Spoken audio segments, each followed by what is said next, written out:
Okay, so here I am. I'm going to make another video for you, and hopefully I'll have some good information for you.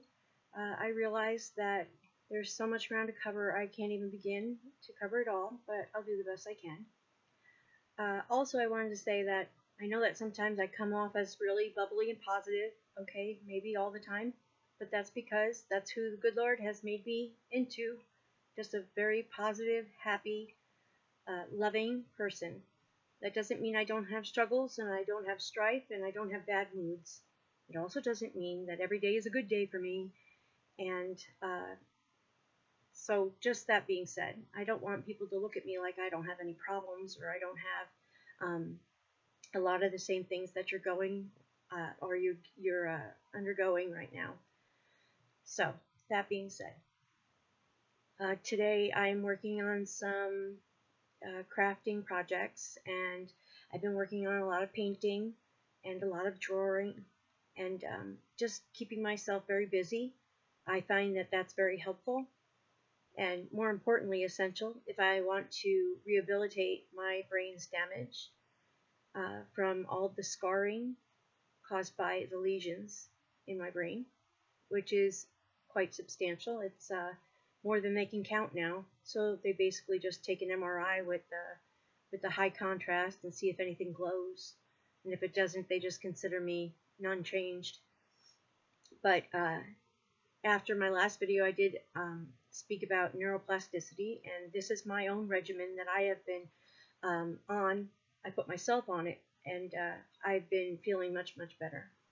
Now, that's not to say that I don't have to take regular medications. I think I did state that in my last video, that I do take several medications.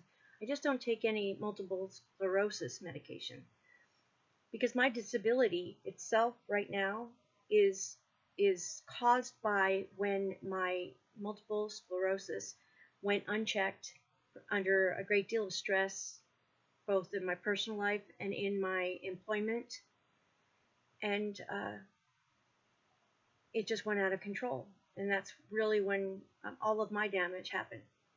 Now, when I speak about my damage is mainly in my cognition. Now, cognition is how we understand things, how we think, problem solving, counting, speaking, hand-eye speaking. I can laugh at myself.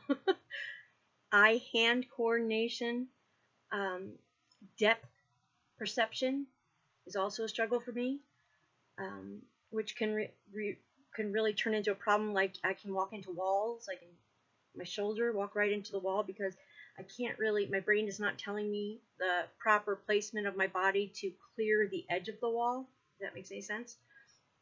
So there's a great deal of symptoms related to the damage in my brain. Actually, I don't think that there's an area in my brain that is not affected.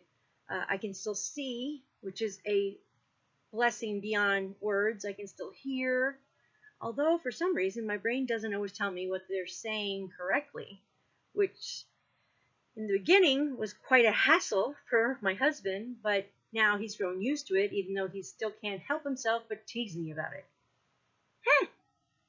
Anyway, my memory is an issue. I have a very bad memory. I misplace things almost exactly when I put them down. I've forgotten where I put them. That's how bad my short-term memory is. Now, my long-term memory is bad, but it can be revived by smells and sounds and people's memories that they share with me. They're able to jog me back out of that. So my long-term memory loss is not quite as severe as my short-term memory. Now, I'm not an expert on Alzheimer's or any disease of the sort, but I believe that their short-term memory really gets pretty bad with that kind of a neurological disorder. So in that regard, I would have to say that I have a lot in common with a lot of other people. So some things that I have come to figure out as I put myself on this regimen of doing new crafts, learning how to play instruments, learning how to read music, even challenging myself to help my son with his geometry homework, was never good at math, but I figured I won't be any worse. So just doing things ordinarily that I would not do or have tried and failed, and now I'm doing them again. And I found a great deal of healing in this type of a practice. Now, with that being said, there's some things that I've realized that I probably would not have noticed beforehand if I had not been doing all these crafts and such.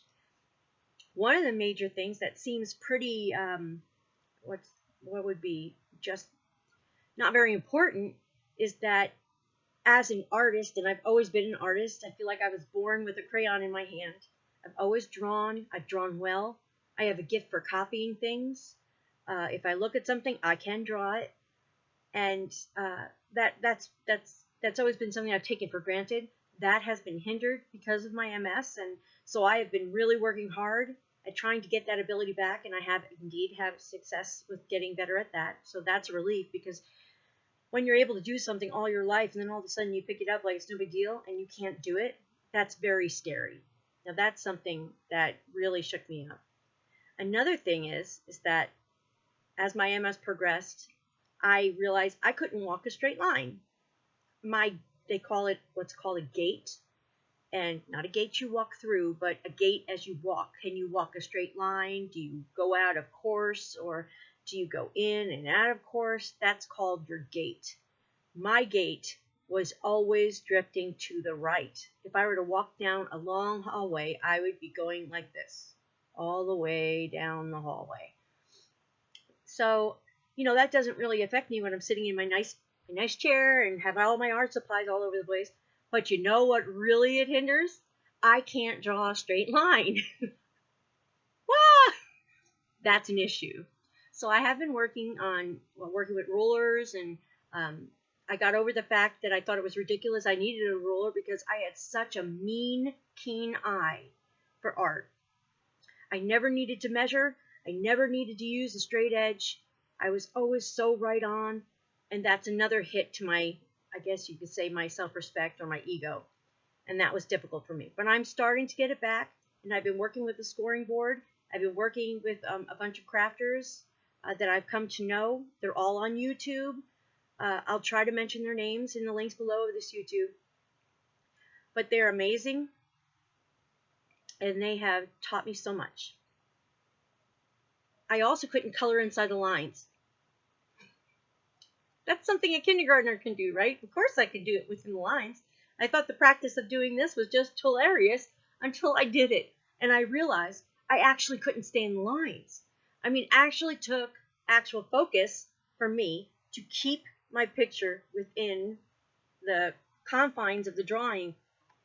So what I've been doing is I've been working with, this was a pre-printed outline of this image. I'll turn you around so you can see. This is done with Copic markers, so it bleeds through, and that's perfectly normal. But the image was actually downloaded from the internet without any color. And then this always confuses me. Okay, I listed all of my colors that I used for my Copic markers, and I colored her. And for me, at first, when I first started doing this, it felt stupid. Why am I coloring, like in a coloring book? But they found that adults who use coloring books are actually spiritually fed. They are calmed. And for me, it was actually very therapeutic because I've now learned to color inside the lines with some sort of confidence.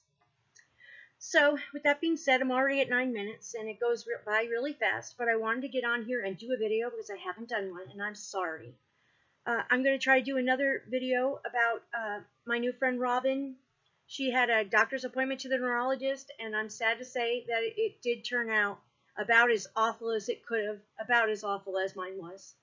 So tune in next time, and I'm going to share her experience with her permission, and let you know what you might expect the next time you may take a leap and go see a doctor. Okay, well, thank you so much, and I'm grateful that you're here. God bless. Enjoy the cool weather. I say that hypothetically because it's supposed to get cool tonight. It's not cool yet, but I'm hopeful. Okay, well, take care of yourself, and Jesus loves you. Bye.